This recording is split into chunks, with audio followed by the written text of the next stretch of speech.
Manifesto Social número 4/2022. Cidadão condenado com pena de prisão suspensa, promovido a secretário de Estado.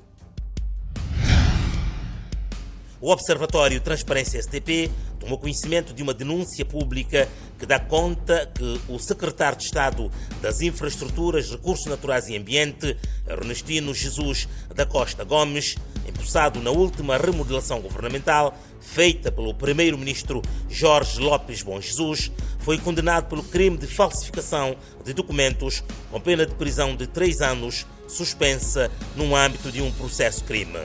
Sendo o defensor da legalidade e da transparência, o Observatório Transparência STP foi investigar e teve acesso à sentença proferida por um coletivo de juízes, assinada pela juíza Natasha Vaz, em 28 de dezembro de 2019, no âmbito de um processo-crime contra Ernestino Jesus da Costa Gomes, o atual secretário de Estado das Infraestruturas, Recursos Naturais e Ambiente, com a seguinte decisão: absolver o arguido Ernestino Jesus da Costa Gomes pela prática de um crime de burla qualificada nos termos do artigo 236, número 1 e 237, número 3, a linha 3 do Código Penal. Condenar o arguido Ernestino Jesus da Costa Gomes pela prática de um crime de falsificação de documentos nos termos do artigo 296, número 1, a linha A do Código do Processo Penal, na pena de 8 meses de prisão. Em cúmulo jurídico, vai o arguido condenado a uma pena única de 3 anos de prisão. Suspender a pena de prisão aplicada ao arguido por 3 anos sob a condição do mesmo pagar uma indemnização ao ofendido. Absolver o arguido Ernestino Jesus da Costa Gomes pela prática de um crime de falsificação praticada por funcionário nos termos do artigo 301, número 1 do Código Penal. Condenar ainda o arguido Ernestino Jesus da Costa Gomes ao pagamento a título de indemnização pelos danos patrimoniais causados ao ofendido DFL Limitada, o valor de 1.767.017 dobras 413 cêntimos no prazo de 2 anos. Perante estes factos, e segundo a Lei nº 6/2012, que aprova o Código Penal no capítulo 3, com epígrafe Penas acessórias e efeitos das penas, no artigo 74º, pena de demissão, pode ser demitido da função pública, na sentença condenatória, o funcionário que tiver praticado o crime com flagrante e grave abuso da função que exerce ou com manifesta e grave violação dos deveres que lhes são inerentes.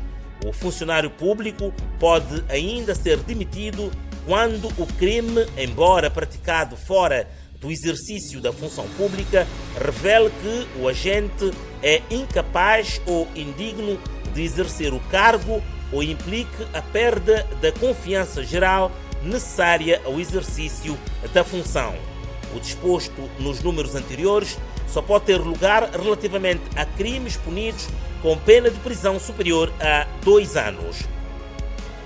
Continuando a citar o Código Penal, no seu artigo 75º, com epígrafe suspensão temporária da função, diz que o funcionário definitivamente condenado à pena de prisão, que não for demitido, incorre na suspensão do cargo enquanto durar o cumprimento da respectiva pena. À suspensão prevista no número anterior, ligam-se os efeitos que, de acordo com a legislação respectiva, acompanham a sanção disciplinar de suspensão do exercício de funções. Pode-se ler ainda no artigo 76º, efeitos da demissão e da suspensão, salvo disposição em contrário, a pena de demissão determina a perda de todos os direitos e regalias atribuídos aos funcionários públicos e igual efeito produz a suspensão relativamente ao período da sua duração. A pena de demissão não envolve a perda do direito à aposentação ou à reforma nem impossibilita o funcionário, após o cumprimento da pena, de ser nomeado para cargos públicos ou lugares diferentes ou que podem ser exercidos sem que o seu titular tenha as particulares condições de dignidade e de confiança que o cargo de que foi demitido exige. Para finalizar, recordamos que o artigo 67º, interdição de exercício de outras profissões ou direitos, determina que o disposto nos artigos 64º, 65º e 66º é aplicável à interdição de profissões ou atividades cujo exercício depende de um título público ou de uma autorização ou homologação da autoridade pública.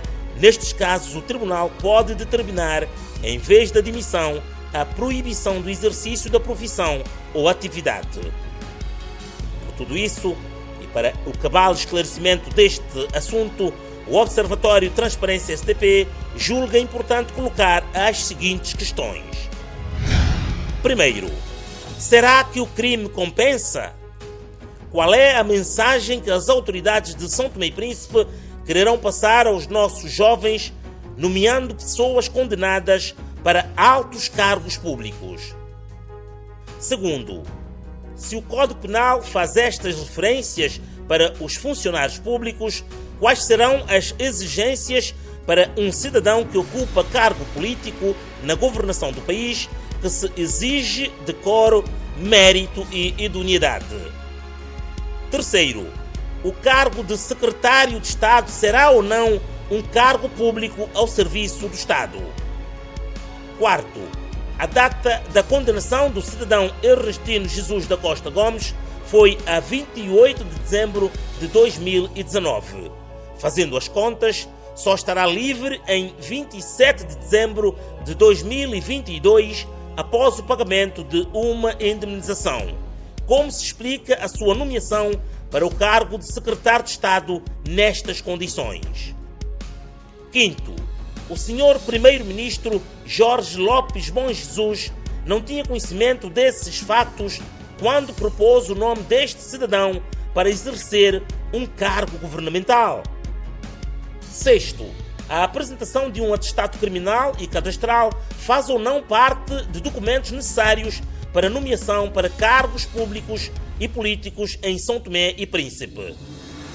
Sétimo, o senhor Presidente da República não sabia desta situação quando deu o seu aval para que esse cidadão fosse nomeado secretário de Estado das Infraestruturas, Recursos Naturais e Ambiente do país.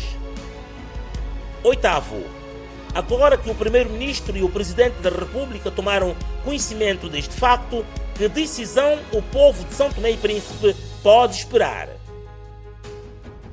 Em nome da transparência, o Observatório Transparência STP insta o Governo e as autoridades competentes a resolverem esta situação o mais urgente possível para que a reputação de São Tomé e Príncipe não seja manchada perante a comunidade internacional.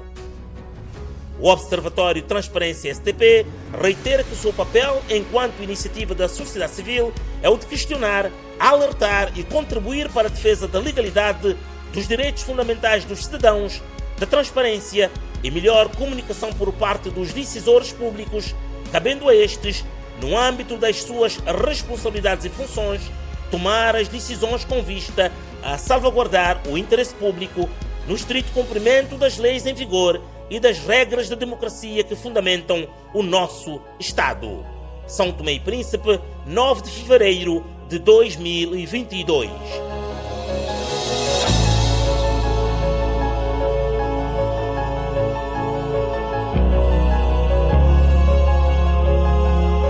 Observatório Transparência STP, mais transparência, maior efetividade.